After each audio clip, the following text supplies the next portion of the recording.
আজকাল কারো কারো বড় কদর দেখা যাচ্ছে। কদর তো হবেই। কেউ যদি আমার বৈধ অবৈধ জিনিসকে বৈধতা দেয়, মৌলভী সাহেব যদি হারাম রে হালাল করতে পারে, তো এই মৌলভীকে হাদিয়ে দিতে কোনো সমস্যা নাই। তো সামান্য কদর দেখে নিজেদেরকে কুরবানির গরুর মতো কুরবানির হাতে উঠাবার চেষ্টা করবে না। এই কদর যারা কদর করতেছে ওরাও জানে লোকটা 2 নম্বর, তারাও জানে যে লোকটা 2 নম্বর বলেই আমি সামান্য হাড্ডি দেখিয়েছি তো আমার পক্ষে চলে আসছে, কাল আবার আরেকজন হাড্ডি দিলে তার পক্ষে চলে যাবে। কথা ঠিক না বেঠিক? মাদারেসে কওমিয়ার শিক্ষা ব্যবস্থাকে হেফাজত করতে হবে, জাতির স্বার্থে হেফাজত করতে হবে। আজকে দেখো অনুর্বর একটা কারিকুলাম নিয়ে জাতির সঙ্গে তামাশা করতেছে, আর মুসলিম সন্তানদের কোমলমতি মুসলিম সন্তানদের বিবেক নষ্ট করে ফেলতেছে। আজকে শিক্ষকের মর্যাদা বলতে নাই। একজন শিক্ষক ক্লাসে গিয়ে ছাত্রকে ব্যাঙের নৃত্য দেখাবে, একজন শিক্ষক ক্লাসে গিয়ে ছাত্রদেরকে ব্যাঙের নাচ দেখাবে, এটা শিক্ষকের মর্যাদা। আর ছাত্ররাও শিক্ষকের সঙ্গে ব্যাঙের মতো নাচ দিবে, এটাই নাকি আধুনিক শিক্ষা ব্যবস্থা, এটাই নাকি উন্নতির শিক্ষা ব্যবস্থা। একজন শিক্ষক ক্লাসে গিয়ে হাঁসের ডাক দিবে, হাঁসের মতো ডাকতে থাকবে। জাতির সঙ্গে তামাশা হচ্ছে। এই তামাশার মাধ্যমে একটা প্রজন্মকে ধ্বংস করার চেষ্টা চলতেছে।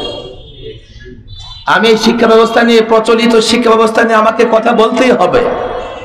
কেন জানো? মাদ্রাসায় তোমরা 20-22 লক্ষ ছাত্র পড়াশোনা করো, শুধুমাত্র প্রাইমারি স্কুলে পড়াশোনা করে 1.25 কোটি। 1.25 কোটি শিক্ষার্থী প্রাইমারি স্কুলে পড়াশোনা করে। আমরা তোমাকে রুহানিয়তের শিক্ষা দেব, আমরা তোমাদেরকে ইসলামের শিক্ষা দেব, আমরা তোমাদেরকে দ্বীনের তালিম দেব। আর ওই প্রগতিশীল, তথাকথিত প্রগতিশীল ধর্ম নিরপেক্ষতার নামে আমার আরেক ভাইকে, আমার মুসলমানের সন্তানদেরকে বস্তুবাদের শিক্ষা দেবে, সেকুলারের শিক্ষা দেবে, এগুলো দিয়ে আমার বিরুদ্ধে দাঁড় করিয়ে দিবে। যদিও এদেশের প্রত্যেকটা মুসলমান চায় তার সন্তান মুসলিম থাকবে, তার সন্তান কোরআন শিখবে। কথা ঠিক না বেঠিক? আমি এখানে একটা শক্তি পাই। আলেমরা হয়তো বলবে যে হুজুর আমরা আমাদেরটা নিয়ে কথা বলি। আরে আমরা শুধু আমাদের নিজেদের ইমানের পাহারাদারি করি এমন নয়। আমরা যদি নিজেদের ইমানের পাহারাদারি করি তো দেশের মানুষ আমাদের দিকে আর মুখ তুলে তাকাবে না। প্রত্যেকটা মাদ্রাসা চলে দেশের সাধারণ মানুষের অনুদানে। তারা এই জন্যই অনুদান দেয় যে আলেম ওলামারা এই মাদ্রাসা পরিচালনা করে আমার ইমান, আমার ইসলাম, আমার আমলের পাহারাদারি করবে। কথা ঠিক না বেঠিক?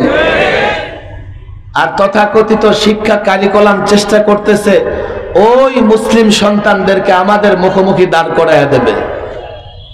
আমরা রুহানিয়তের কথা বলবো, ওরা বস্তুবাদের কথা বলবে।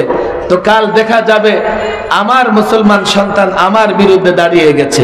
অথচ প্রত্যেকটা মুসলমান চায় তার সন্তান দ্বীন শিখবে, কোরআন শিখবে, মুসলিম থাকবে। আমি এই কথা বলি না যে প্রত্যেকের ছেলেকে আলেম বানাইতে হবে। যার কপালে এলেম আছে, এলেম অর্জন করে আলেম হবে। কিন্তু আমি আমার শক্তির জায়গা এটা, এই দেশের প্রত্যেকটা মুসলিমা নারী পুরুষ এটা চায় তার ছেলে অন্তত কোরআন শিখবে, নামাজ পড়বে, মুসলিম হবে। আমার এটাই শক্তির জায়গা। আমি এই জায়গায় শক্তি অর্জন করে পরিষ্কার জাতিকে বলি, যারা কারিকুলাম প্রণয়ন করেছে তাদেরকে বলি, আমরা ওলামা একরাম, এদেশের মানুষ এমন কোন কারিকুলাম মেনে নেবে না, এমন কোন শিক্ষা ব্যবস্থা মেনে নেবে না যে শিক্ষা ব্যবস্থার মাধ্যমে দলে দলে মুসলমান সন্তানকে নাস্তিক আর বেদিন বানানো হবে। কদিন আগেই তো আমরা এই নিয়ে অনেক কথা বলেছি। ডারউইনের থিওরি আমাদের পাঠ্যপুস্তকে চলে এসেছিল। প্রথম তারা সরাসরি নাস্তিক বানানোর চেষ্টা করেছে যে ডারউইনের থিওরি মানুষ বানর থেকে সৃষ্টি। এই থিওরি যখন প্রতিষ্ঠিত করতে পারে নাই এখন আরেকটা থিওরি চালু করেছে নৃত্যের নামে, গান বাদ্যের নামে। আমি তো অবাক হয়ে যাই, আমার দেশের যারা রাজনীতিবিদ, রাষ্ট্র চালায়, তারা তো নানা দেশ সম্পর্কে অভিজ্ঞতা রাখার কথা। ইন্দোনেশিয়া, মালয়েশিয়ার একটা ছাত্র যখন স্কুলে যায়, অজু করা শিখে, নামাজ পড়া শিখে, হাদিস শিখে। আর আমার দেশের স্কুলগুলোতে ধর্মীয় শিক্ষকই থাকে না। পত্রপত্রিকা এমন নিউজও এসছে যে ইসলাম ধর্ম ক্লাস নেয় হিন্দু শিক্ষক। এই জায়গায় বলা হবে, এমনিতে তো বলা হয় যে এত জোরে কেন কথা বলেন, এত চিৎকার করে কেন কথা বলেন। দেখো, তোমরা যত জোরে আঘাত করবে আমাদের চিৎকার তত জোরে হবে। শিক্ষায় জাতির মেরুদণ্ড। এখন আমরা মেরুদণ্ডহীন ব্যাং বানানোর জন্য এই জাতিকে কোন দিকে নিয়ে যাচ্ছি?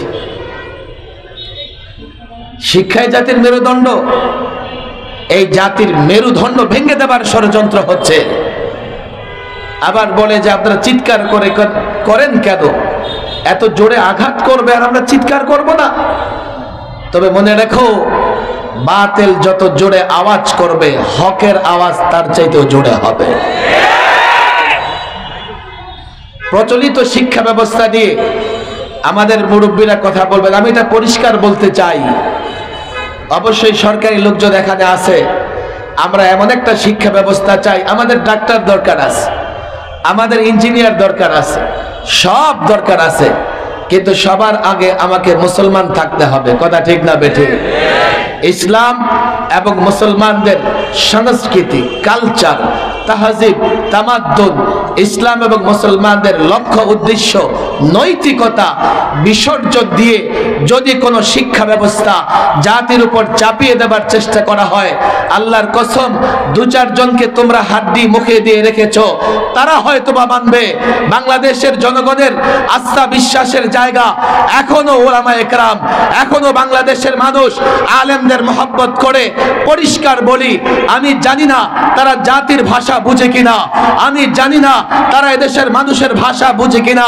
এদেশের মানুষের প্রত্যেকজনের ইচ্ছা এরাদা তার ছেলে মুসলিম থাকবে।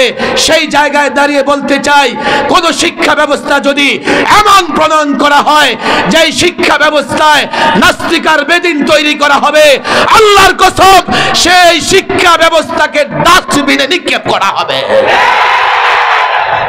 এমন কোন শিক্ষা ব্যবস্থাকে মেনে নেওয়া হবে না। এটা ওলামাদের দায়িত্ব। আপনারা এটা মনে করবেন না যে প্রচলিত শিক্ষা ব্যবস্থায় আমার মুসলিম সন্তান নাস্তিকার বেদিন হয়ে যাবে, আমি চুপ করে থাকব। বিকল্প শিক্ষা ব্যবস্থা, নুরানি মাদ্রাসাগুলো আছে। আমি আলেমদেরকে অনুরোধ করব, এখন দেশের মানুষের তার সন্তানকে দেখেন, সামাজিক যোগাযোগ মাধ্যম, টেলিভিশনে অভিভাবকদের গার্ডিয়ানদের অনেক বক্তব্য আসতেছে। এখন তোমরা এটা মনে করো না যে দেশের মানুষ আমাদের কাছে ঈমান ইসলাম বন্ধক রাখছে। যদি আমরা কথা না বলি তো এই দেশের মানুষ কথা বলবে না, এমন না।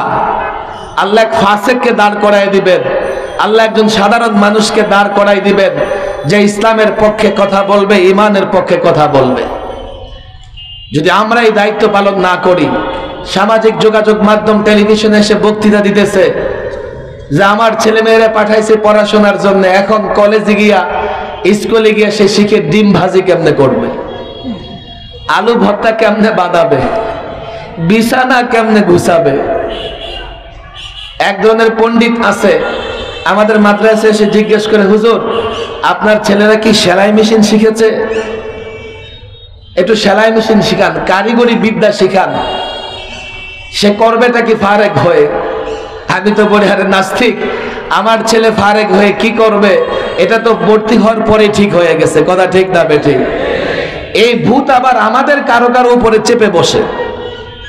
সেলাই মেশিন শিখায় মাদ্রাসায়, কম্পিউটার শিক্ষার জন্য আলাদা কোর্স তৈরি করে। আরে 2 বছরের বাচ্চার সামনে মোবাইল রেখে দিলে মোবাইলের ভেতরে, অ্যান্ড্রয়েড ফোনের ভেতরে কোথায় গেম আছে বের করে খেলতে পারে।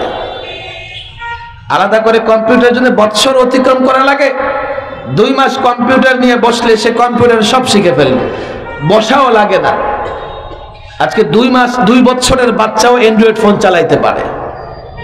সেলাই মেশিন, কেন সেলাই মেশিন আর কম্পিউটার শেখার জন্য মাদ্রাসার দরকার আছে? তোমরা হিসাব করে দেখো কয়জন ছাত্র মাদ্রাসায় আসে। আমি আগেও বলেছি 1.25 কোটি ছেলে প্রাথমিক বিদ্যালয়ে পড়ে, আর আমার মাদ্রাসায় সবগুলো মিলায়া 20 লাখ পড়ে। তা আমি কিছু কম্পিউটার ম্যান বানাবো, কিছু আবার দর্জি টেইলার বানাবো। তা আমার মসজিদ, আমার মাদ্রাসা, আমার এই ইসলামী দ্বীনি কাজের দাওয়াত কে করবে? আজকে বাংলাদেশের মেম্বরগুলো, মসজিদের মেম্বরগুলো যোগ্য আলেম থেকে শূন্য হয়ে পড়ে গেছে। মাদারেসে কওমিয়ার নানা জায়গা থেকে অভিযোগ আসতেছে যোগ্য শিক্ষক নাই, শিক্ষকতার মেজাজ আছে এমন শিক্ষক আজকাল খুঁজে পাওয়া যায় না। এটা আমাদের কিছু ত্রুটি আছে। ইউরোপ আমেরিকাতে কাউকে শিক্ষক দেওয়ার আগে আগে দেখে তার বাবা কি করত, তার ভাই বোন কি করে, তার শিক্ষকতার মেজাজ আছে কিনা। আজকে গড় পড়তায় শিক্ষক হয়ে যাচ্ছে। ট্রেনিং না থাকার কারণে 2, 4, 5 বছর পড়ানোর পরেও এই শিক্ষক থেকে ছাত্ররা উপকৃত হতে পারছে না। আমাদের এখানে কিছু ত্রুটি আছে। গড় পড়তায় শিক্ষক আসলে কখনোই শিক্ষা ব্যবস্থার উন্নতি হবে না। শিক্ষকতার মেজাজ থাকতে হবে। শিক্ষকের জন্য শিক্ষকতার মেজাজ তৈরি করতে হবে। অধিকাংশ নবীরা বকরি চড়াইছেন, কারণ কি? ওলামা একরাম লিখেছেন যে বকরি চড়ায় একটা ট্রেনিং দিছে ওনারা, কারণ উম্মতকে যখন দ্বীনের দাওয়াত দেবে হয়তোবা বকরি মার্কা আচার আচরণ তারা করতে পারে। এখন আমি শিক্ষকদের ট্রেনিং দিলাম না, তার মেজাজ তৈরি করলাম না, তার সামনে ছাত্র বসায় দিলাম, তো কখনো গরুর মতো পেটাবে, কখনো খাসি, গরু, বকরি, ছাগলের মতো পেটাবে। মেজাজ লাগবে শিক্ষকতার। আজকে মাদারেসে কওমিয়ায় হাহাকার হয়ে যাচ্ছে। এখনই যদি আমরা উদ্যোগ না নেই তাহলে আমরা ভবিষ্যতে শিক্ষকতার মেজাজ আছে এমন শিক্ষক খুঁজে পাবো না। আজকে দায়ী নাই, যোগের চ্যালেঞ্জ মোকাবেলা করে দ্বীনের দাওয়াতি কাজ করবে। দেখো এখন আর লাউ আর কদু বলে তুমি জাতিকে বুঝাতে পারবা না। হ্যাঁ, জাতির একটা স্তরকে তুমি যা বলো তাই মানবে, কিন্তু এই জাতির শিক্ষিত সমাজ যে মনে করে যে এই মৌলবী কিচ্ছু জানে না, কেন? সেই 2-4টা ইংরেজি জানে, ইয়েস নো ভেরি গুড, 2-4টা ইংরেজি শিখে সে মৌলবীর মনে করে এই মৌলবী কিচ্ছু জানে না, বিধায় আমি এই মৌলবীর কথা শুনবো না, শুরু থেকেই সে নিয়ত করে ফেলে। এই সমস্ত লোকদের কাছে এটাকে বলে যুগের চ্যালেঞ্জ। এ যুগে যত চ্যালেঞ্জ আছে, দাওয়াতের পথে হোক, তালিমের পথে হোক, সিয়াসি পথে হোক, প্রত্যেকটা চ্যালেঞ্জ মোকাবেলা করে দ্বীনকে প্রতিষ্ঠা করার জন্য আমাদের নিজেদেরকে যোগ্য করে তৈরি করতে হবে। আমি সর্বশেষ কথা বলি, সময় মাগরিবের আজানের সময় হয়ে গেছে। আমি সারা দেশে এই কথা বলি, আমাদের ছাত্ররা যদি এখনো নিজেকে তৈরি করতে না পারে তো আগামীর চ্যালেঞ্জ আমরা মোকাবেলা করতে পারবো না।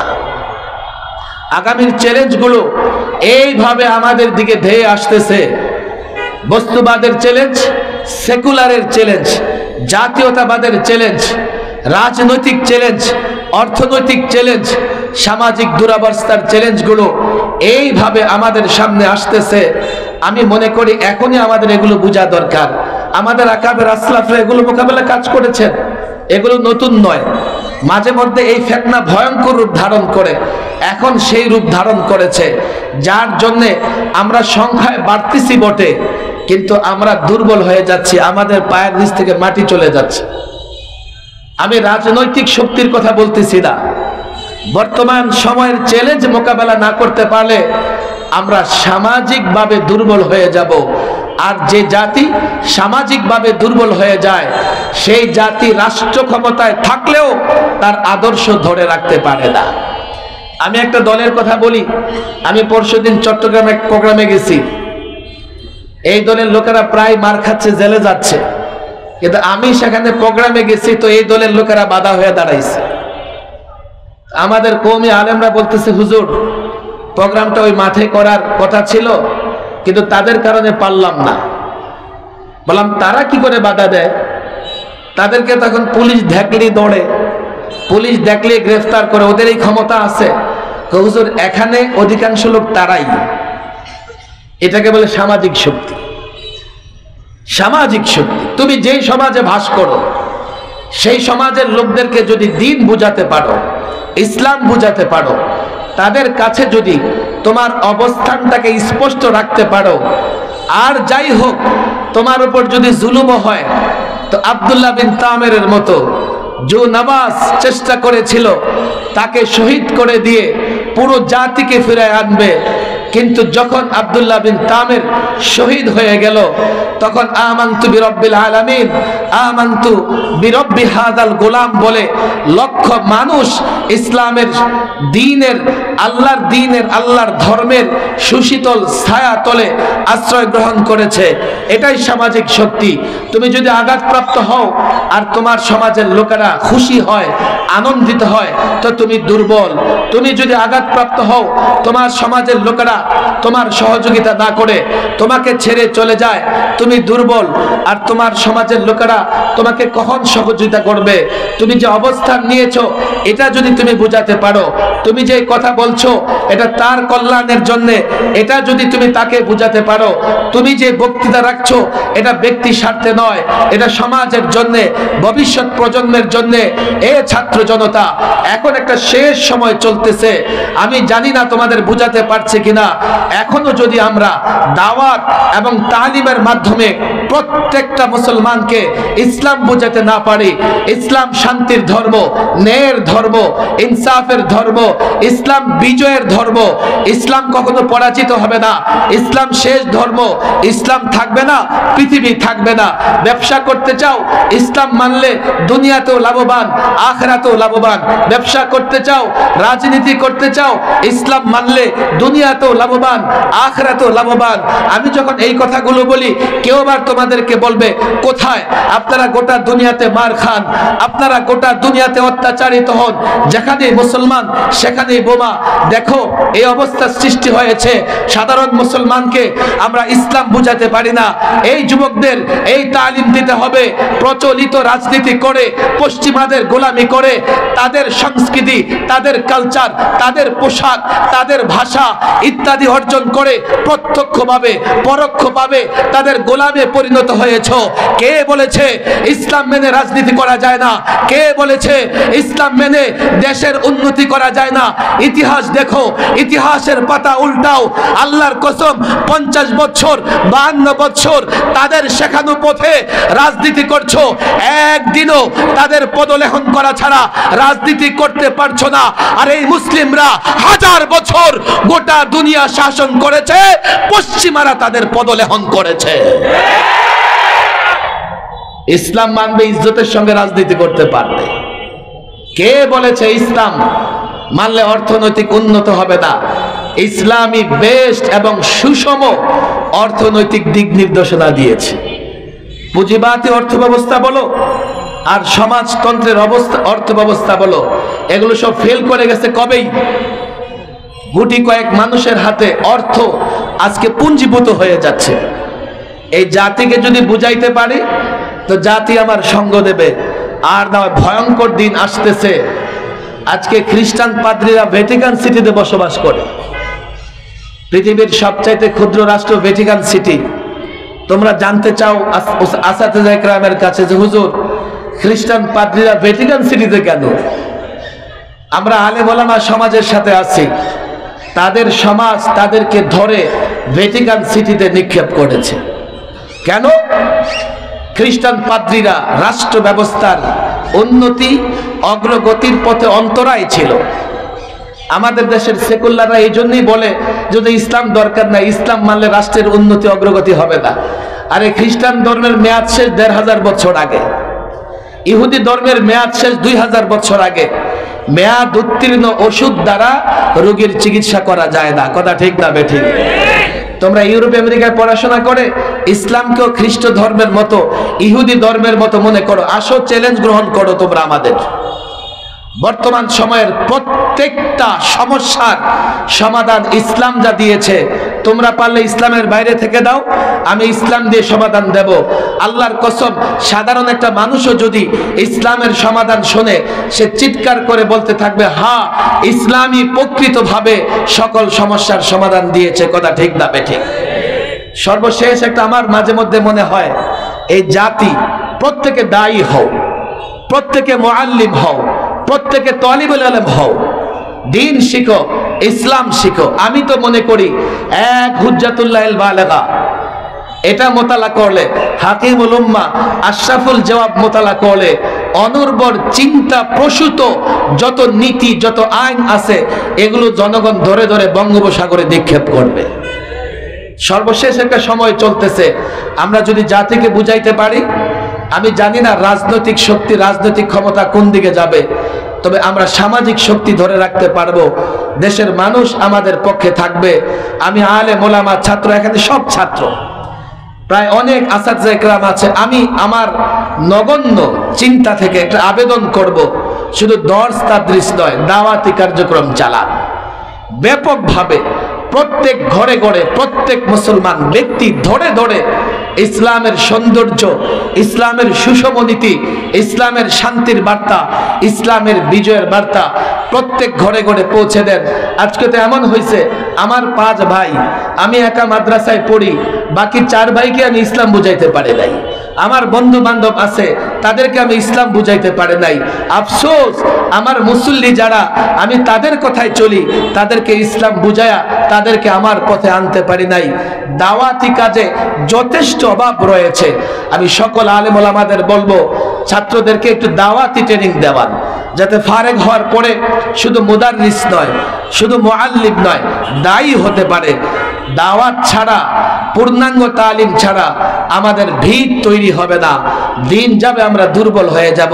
আল্লাহ তাবারক ওয়া তাআলা এই নারায়ণগঞ্জ জেলার ওলামা একরাম, অনেক বুজুর্গ আলেম মঞ্চে বসা আছেন, প্রত্যেককেই এই তৌফিক দান করুন, তালিম এবং দাওয়াতি কাজে যেন আরো মনোনিবেশ করতে পারেন। সকলকে তৌফিক দান করুন। ওয়া মা তাওফীকি ইল্লা বিল্লাহ ওয়া মা আলাইনা ইল্লাল বালাগ।